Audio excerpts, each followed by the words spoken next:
olhar de luz ou sombra?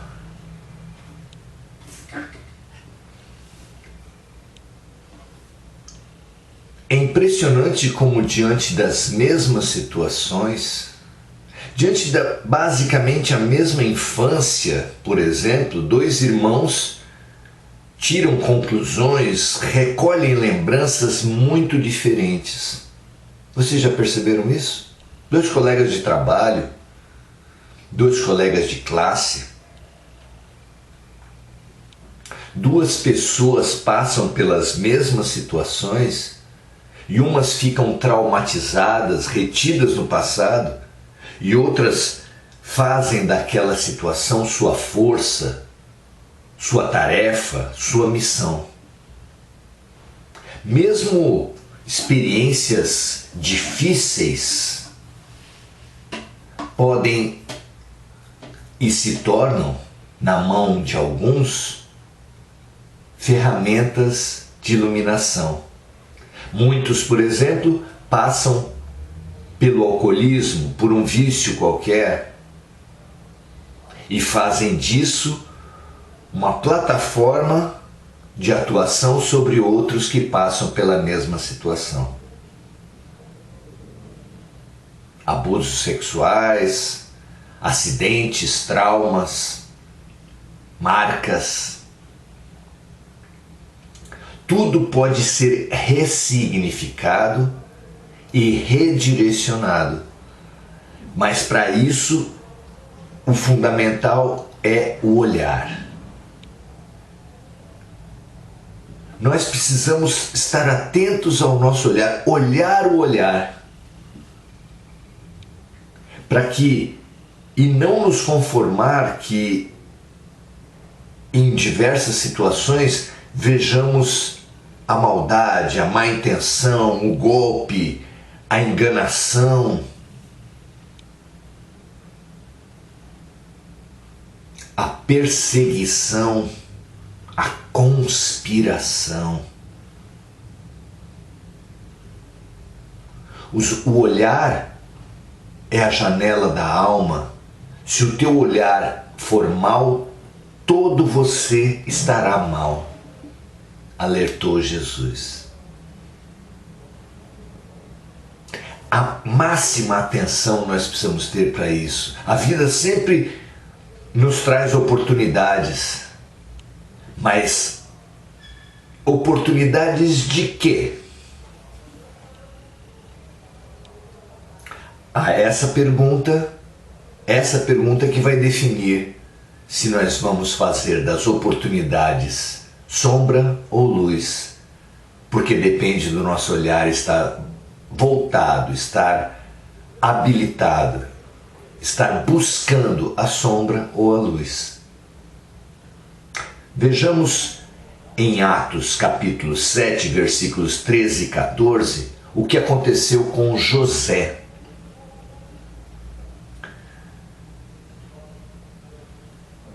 Diz o trecho da seguinte forma: e na segunda vez que os patriarcas subiram ao Egito em busca de comida, foi José conhecido por seus irmãos, e sua linhagem foi manifesta a Faraó. E José mandou chamar a seu pai Jacó e a toda a sua parentela, que era de 75 almas. Lembremos então que por inveja os 11 irmãos de José o venderam como escravo ao Egito. Lembremos que o faraó ficou muito angustiado por um sonho repetitivo, onde se apresentavam vacas gordas e vacas magras, e ele, sem saber interpretar, reuniu os seus acólitos, os seus conselheiros, e ninguém lhe deu uma explicação satisfatória. Lançou ele, então, por toda a sociedade o desafio, prometendo grandes recompensas. E José, o escravo, se apresentou e lhe deu a explicação. As vacas magras e gordas anunciavam um período de prosperidade seguido de um período de desafios e de escassez. E diante disso, o faraó, abismado com tanta inteligência, lhe deu a posição de administrador do país exatamente para que ele bem administrasse a previsão que veio no seu sonho. E foi assim que José fez, e no período de abundância mandou fazer enormes silos por todo o país e armazenou as grandes safras que colheram nesses anos. Realmente, depois do tempo de fartura, veio um tempo de escassez, uma seca tremenda, não só abrangendo o Egito, mas toda a região em volta, atingindo inclusive aonde moravam os irmãos de José. E esses, nesse tempo, com muita fome, não tendo aonde obter alimentos, tiveram que subir ao Egito. Lá foram, compraram alimentos uma primeira vez, e essa passagem fala da segunda vez, em que eles, comprando alimentos no Egito, reconheceram no governador seu irmão José. Um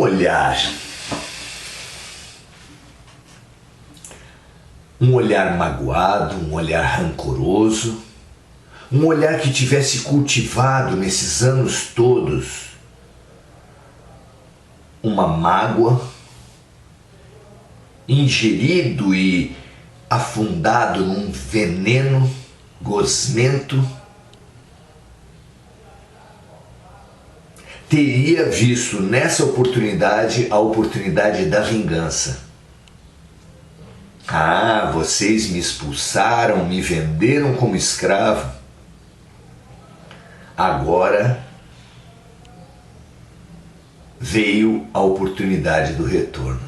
Quantas vezes isso não aconteceu com outros enredos?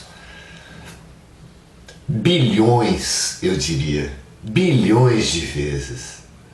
Até porque o vingado de hoje, magoado, será o vingador de amanhã, que provocará mágoa e que inverterá as posições por milênios às vezes, gerando infelicidades sobre infelicidades, uma guerra sem fim. Um círculo de vinganças mútuas no qual as pessoas se amarram, não por uma vida inteira, por muitas vidas inteiras. José viu na oportunidade uma chance de chamar toda a sua família, não apenas seus irmãos, mas toda a sua casa, 75 pessoas, e os acolheu sob sua proteção como governador do Egito que era. E ali terminou uma história que o podia aprisionar por séculos ou milênios, para iniciar uma história de gratidão, de generosidade, de felicidade.